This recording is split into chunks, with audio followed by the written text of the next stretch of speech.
This is FYI News 13, brought to you by SSPTV and the Hazleton Standard Speaker. For your information, people in Hazleton knew him as Booty Beltrami. He passed away this weekend at 82, and many in the Hazleton area are mourning his loss. Hello everyone, and thanks for watching. I'm Ken Carr, and it's that time of day when I read your local information from FYI and the Hazleton Standard Speaker. A well-known Hazleton area entrepreneur has died. 82-year-old Louis J. Beltrami, known to everyone as Booty, passed away on Sunday. Many knew him from his popular Italian restaurant named after him, Booty's, in the Churchill Mall in Hazel Township. But he was also a strong political voice. He often wrote editorials to the Standard Speaker, and he also made many appearances on the Sam Lassant Show, including this one where he talked about the American dream. First of all, you need people that have productive minds, people that go out there, they think for themselves, they invent something, they manufacture something, they came up with an idea. Those people are far and in between. So those people that are successful, they employ people. They put other people to work that gives them families the opportunity so that their sons and daughters could get an education. We need entrepreneurs. We need millionaires. We need billionaires. That's what makes this country. Everybody has the same opportunity. Booty also loves sports. As we've reported in the past, Beltrami was a close friend of the late boxing great Muhammad Ali. He's survived by his wife Elaine, his 4 sons, and 8 grandchildren. Funeral arrangements will be announced in tomorrow's Standard Speaker. The Lassant family and everyone at SSPTV extends our sincere condolences to the family and many friends of Booty Beltrami. A well-known Hazleton organization that helped provide Christmas gifts for children in need is closing its doors. Marcel Cranach, the founder and public relations director of Silent Santa, announced the closing of Silent Santa effective immediately due to the serious health concerns of its director, Marilyn Katansky, her daughter. In November of 2011, both women appeared on the Sam Lassant Show to explain what Silent Santa was all about. Well, basically, we started out looking at those kids that fall between the cracks, sometimes maybe because they don't have a home address, they don't qualify for a certain agency. They might be over at county lines, they might not qualify for another. Different ones that fall through the cracks or that are just leftovers that other agencies, after being so generous to help so many, can't necessarily take on anymore. We just happen to have the gift of gab. We can help a couple hundred more, and that's that many less that have to go without. Cranach sent us a letter announcing the news. She says, quote, Marilyn, my daughter, and Virginia, my granddaughter, have gone above and beyond 100% for several years when my own health did not permit me to continue the organization I founded and considered a labor of love. It was she and Virginia who allowed the organization to continue to provide Christmas for all children. Now is the time to finally face facts, and Marilyn needs to try to regain her own health before providing for the children and their parents who have come to count on her. I wish I could show Marilyn that her sacrifice meant so much to these little children who never knew her, as we are a silent Santa, unquote. Our best wishes to Marilyn and Marcel for their dedication to the children for so many years. Another organization looking to help those in need is the Divine Providence Shelter, a new homeless shelter in the city of Hazleton. Las Buenas Novenas Church donated the building for the shelter, which is operated by Catholic Social Services in Hazleton, until a permanent site can be found. The new shelter is the topic of a brand new community NEPA show hosted by our Janine Mazurkevich. It premieres tonight on SSPTV. Here now is an excerpt from tonight's show. Janine talks with John, who has turned his life around thanks to the Divine Providence Shelter. Right now we're standing in one of the bedrooms here in the Hazleton area. It's the first homeless shelter we've had here in Pennsylvania in the Hazleton area, and I'm with John. He was actually one of the residents here. So today we want to enlighten our viewers about the need of such a place like this homeless shelter for residents throughout northeastern Pennsylvania. So thanks for coming on the show with us. Right. So you were actually a resident here. Tell Yes. everyone your story. How did you utilize the shelter? I was released from state prison in April 5th, 2016. Okay. Okay, was dropped off in Hazleton, didn't have nowhere to go. Went to Catholic Services to get a place to stay at the homeless shelter. As I was there, they gave me the clothes and everything I needed to go to get a job as a dishwasher in Jimmy's Quick Check, which gave me the money to save up to be able to get a place, an apartment, and be able to start my own business here in Hazleton. It's very emotional, I could tell just talking to you about it, and we want everyone to know the need. I mean, if this shelter wasn't here when you needed it, what would you have done? Probably lived on the streets, okay? Probably committed another crime. So this really saved your life. Yes, it did. When you came to the Catholic Social Services, talk about that experience on how they actually helped you out. They helped me out by giving me clothes, all right, and get my license to be able to get a job, okay? Because as I started out, I had nothing, no web, and you ain't getting an email without a cell phone. So they did all that. I went to Jimmy's. Jimmy gave me a second chance. Proceeded from, like I said, to open my own. Now the homeless shelter here, you came in here and you had a warm place to stay. Yes. Talk about your experience actually inside of the shelter. They kept us warm. They feed us well, okay? What the does volunteers feed us very well. What does the shelter provide? They provide you food, well, not showers. We go to Y for the showers, Okay. but a warm place to stay. They'll help you with anything you need. I mean, they got me my ID.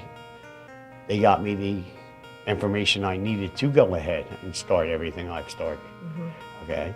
They'd be able to help anybody if they're willing to take the help. In your experience, for people who might not be subjected to the homeless, what kind of need is there here in northeastern Pennsylvania? They do need one. They need it because these people are living in tents in the woods, okay? And how are they supposed to go get a job living in the woods? You can't do it. So there's no help. There's no help. There's no help, okay? They opened the shelter for that reason, and they will help you. They've taken people for jobs, gotten people jobs. So, I mean, it works out. It's what you want to work for too, you know what I'm saying? So how are you doing now? I'm doing pretty good, okay? Financially stable, you have a home to live Financially in? stable, to have a place to live, yes. All right, picking up jobs. Okay, things are getting better. I mean, I bought 4 vehicles. And what do you have to say to Catholic Social Services and to the people, the volunteers, and everyone who has Thank actually... them very much for what they gave me, because I probably wouldn't be where I'm at today. Don't miss this emotional story of how the community is helping those in need get their lives back on track. This special episode of Community NEPA will premiere tonight at 8:30 on SSPTV. Check your local listings for additional dates and times. In other news, a Nazi flag has been removed from a vendor stand at the Bloomsburg Fair. A photo of the flag went viral, sparking outrage online. The fair's concessions director, Barbara Bell, says the vendor will get the flag back when the fair closes Saturday at midnight. The fair president, Paul Reichert, released a statement that says the fair was initially unaware of the flag and other merchandise being displayed by the vendor, adding that they took the appropriate action with the vendor to remove items. According to Philly.com, the vendor is Lawrence Bensinger, who was arrested in 2007 on child pornography charges. Several media outlets are reporting that Bensinger has been asked to leave the fair and that he has agreed. The 161st Annual Bloomsburg Fair, as we mentioned, is in full swing. The fair officially opened on Saturday to sunny skies, and close to 67,000 people passed through the gates. Sunday's attendance was more than 57,000. Our Janine Mazurkevich talked with fair president Paul Reichert about a new attraction for the kids. This year, down at the poultry area, we have what they call the Barnyard Crackle Review. It's singing chickens. And I think it'll be very educational. It'll be good for all ages. Just the children, it'll be for the adults also. It's going to be a tremendous show. The Bloomsburg Fair continues all this week, and we will wrap up all the fun and food on Saturday, October 1st. For a complete list of activities at the fair and to purchase tickets, log on to bloomsburgfair.com. There's more FYI coming your way, including our sportscast that features the Week 5 high school football coal scale and Ron Marchetti's trivia treats. Coming up next on FYI, the executive director from the Downtown Hazleton Alliance for Progress is here with an update on revitalization efforts.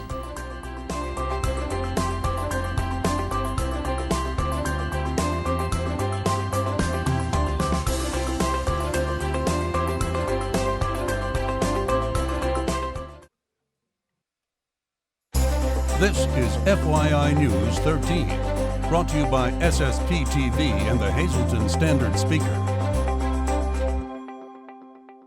The ladies at Core Fitness are inviting you to come Zumba for a great cause. Core Fitness in Hazleton will host a Zumbathon to benefit SAFE that's supporting autism and families everywhere. SAFE is a nonprofit organization dedicated to supporting families affected by autism. The Zumbathon will take place on Sunday, October 16th from 4 to 6 p.m. at Core Fitness. There will be light refreshments, tricky trays, door prizes, and surprises, and of course, dancing. The cost is $20 per person.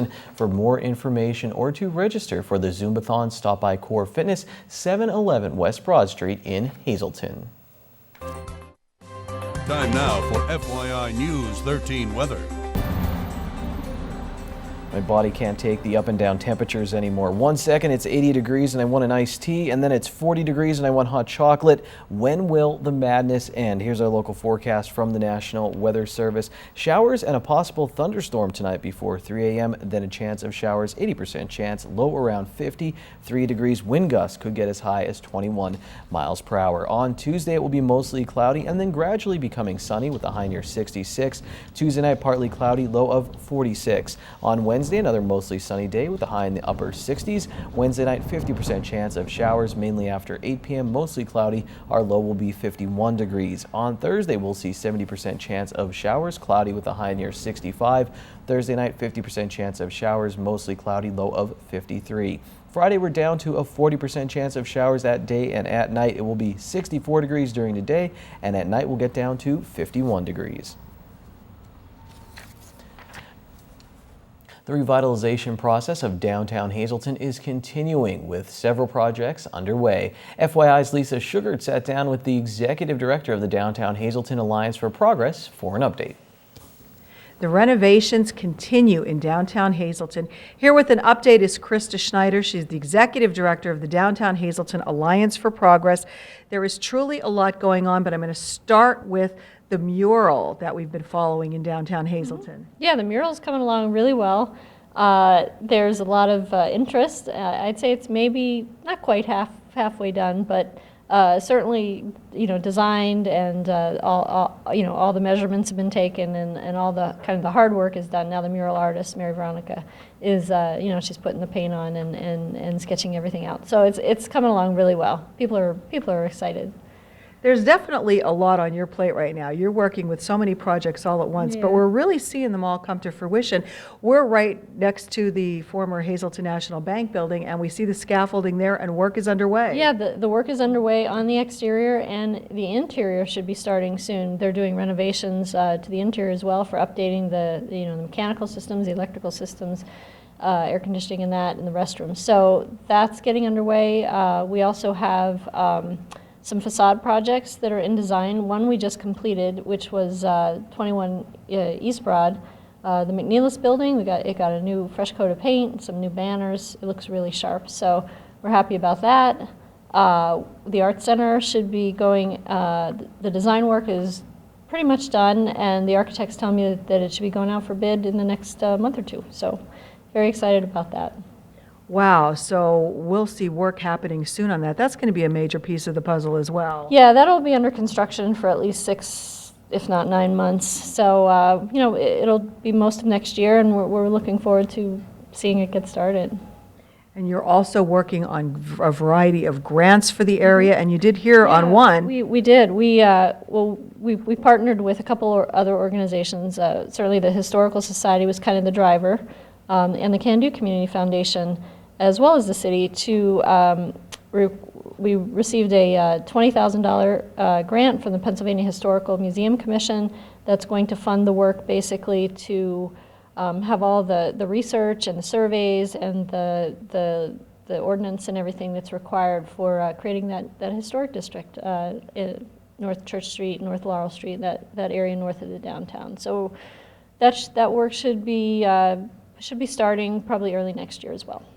All right, so a lot of wonderful projects that are either getting started or are well underway in downtown Hazleton. We'll bring Krista back regularly to keep us updated on how things are progressing right here in the city. Well, thank you, Lisa and Krista. Maybe someone will be thanking me after I read these midday winning Pennsylvania lottery numbers. Pick 2, 5, 9, pick 3, 9, 6, 8, pick 4, 1, 1, 9, 2, and pick 5, 2, 5, 1, 5, 7. FYI, we'll come back and we have the Sportscast. I'll be here with the Coal Scale. Ron Marchetti has some sports trivia. We'll be right back.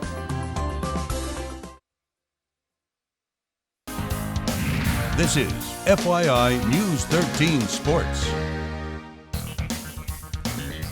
It was kind of a forgettable week 5 for most of our local high school football teams, but during the course of the season, you will take your lumps. You just have to hope you learn from them. We did have one team get a W. Was it enough to move them up to the top spot of our Coal Scale rankings? In the Lignite grade, these are teams looking for a spark. We start with Shenandoah Valley, who lost to a very good Jim Thorpe team. The Blue Devils quarterback Noah Allegretta battled all night and had 107 passing yards. He came out of the game in the second half a little banged up and wanted to go back in. His head coach Kevin Belinsky says he's a great leader and that he lives and dies for his team. For the second time this season, the Hazleton area Cougars took a lead into the locker room at halftime at Harmon Guy Stadium, and for the second time they came up short when all was said and done after the fourth quarter.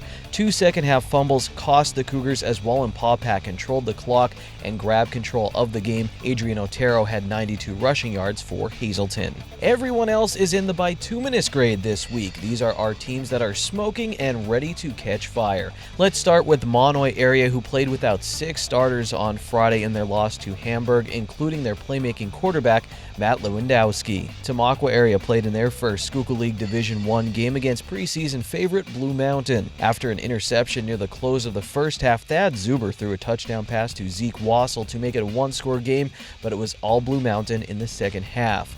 Marion falls from number 1 to number 2 after their second straight loss. They've been playing really tough teams, and they have been in each game, including this one, against unbeaten Schuylkill Haven. It was a very defensive game against the Hurricanes. In fact, Marion's head coach Stan DeCoste says their defense is good, and ours isn't too bad either. That's the best team we are going to play this year. So North Schuylkill, who lost to Marion earlier this year, jumps to number 1 thanks to a non-league win over Mount Carmel. The Spartans were up 28-0 at one point. Linebacker Major Jordan was a major part of this one with 2 sacks, 2 tackles for loss, and an interception.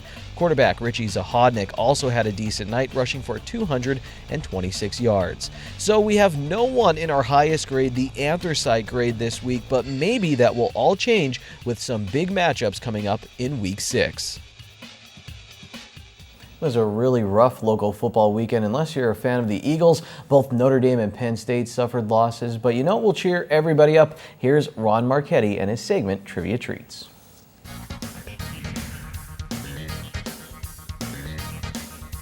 Monday Night Trivia, September 26th. Hi, everybody. On Monday Night Football, September 25th, the New Orleans Saints blocked a punt that was recovered in the end zone after the Atlanta Falcons began the game with a 3-and-out. The touchdown would propel the Saints to a 23-3 victory in the return to the New Orleans Superdome after the devastation of Hurricane Katrina. Yesterday, golfing legend Arnold Palmer died at age 87. 60 years ago today, the greatest female athlete of all time, Babe Dickerson Zaharias, succumbed to cancer at the age of 42. Mildred Dickerson Zaharias was born on June 26, 1911, and earned her nickname Babe by hitting home runs in childhood baseball games. At the 1932 Olympics, she won medals in the hurdles, javelin throw, and high jump. By the 1940s, she was regarded as the greatest woman golfer of all time. In 1954, she would win her 10th and final golf major with the U.S. Women's Open Championship, 1 month after colon cancer surgery, and while wearing a colostomy bag. The Associated Press declared Babe Zaharias to be the woman athlete of the half century in 1950. Also, 75 years ago on the day after tomorrow, In 1941, Ted Williams of the Boston Red Sox became the last player to hit 400 for a season. He finished the season at 406 after getting 6 hits in 8 at-bats with 2 walks against the Philadelphia Athletics in a doubleheader at Shibe Park in Philly. Rather than sit out and keeping his average above 400, Williams played in both games. It was his last 2 games of that season and the last time any player would hit 400 or over in Major League Baseball. He also hit 388 when he was almost 40 years old. Mother of God. Babe Ruth was the greatest baseball player of all time. I said it before and I'll say it again. Ted Williams was the greatest hitter who ever lived. Till Friday, be a good sport. Stay loose. Good evening, everyone, and here's tonight's Talk of the Town report. First night, State Representative Tara Toohill is sponsoring the Hazleton Area Drug and Alcohol Expo and Narcan training on Wednesday, September 28th at the Hazleton Area Career Center. The event will be held from 6 to 8 p.m. and admission is free. The event is also hosted by Pathway to Recovery. For more information, please call 570-455-9902. Our next announcement, Surviving Together, the support group from the American Cancer Society, will be holding their next meeting Thursday, October 6th at 6 p.m. at Perkins Family Restaurant. All cancer patients, survivors, and their families are encouraged to attend. For more information, just call 570-454-4598. And finally, Hazleton City Council is currently looking for 10th, 11th, and 12th grade students of area high schools who would be interested in becoming a junior council advisory member. This position would allow students the opportunity to become acquainted with how local government works and provide input on issues. The deadline to apply is Friday, September 30th at 4 p.m.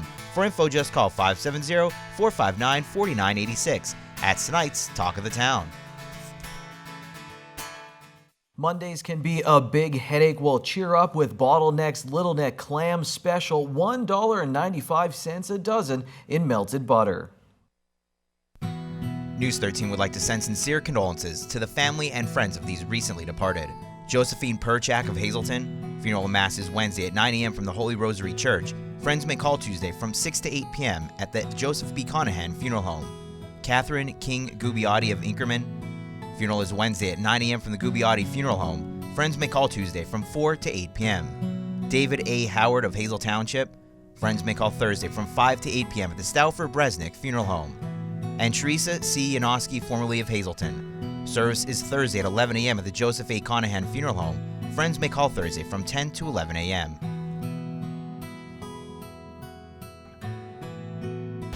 Attention pay-per-view subscribers, if you see your name right now on News 13, you'll have 13 minutes to call in and win a free movie from Service Electric Cablevision. Our winner tonight is Kenneth Tobias of Drums. Kenneth, if you're watching, give us a call, 570-455-7267, extension 104.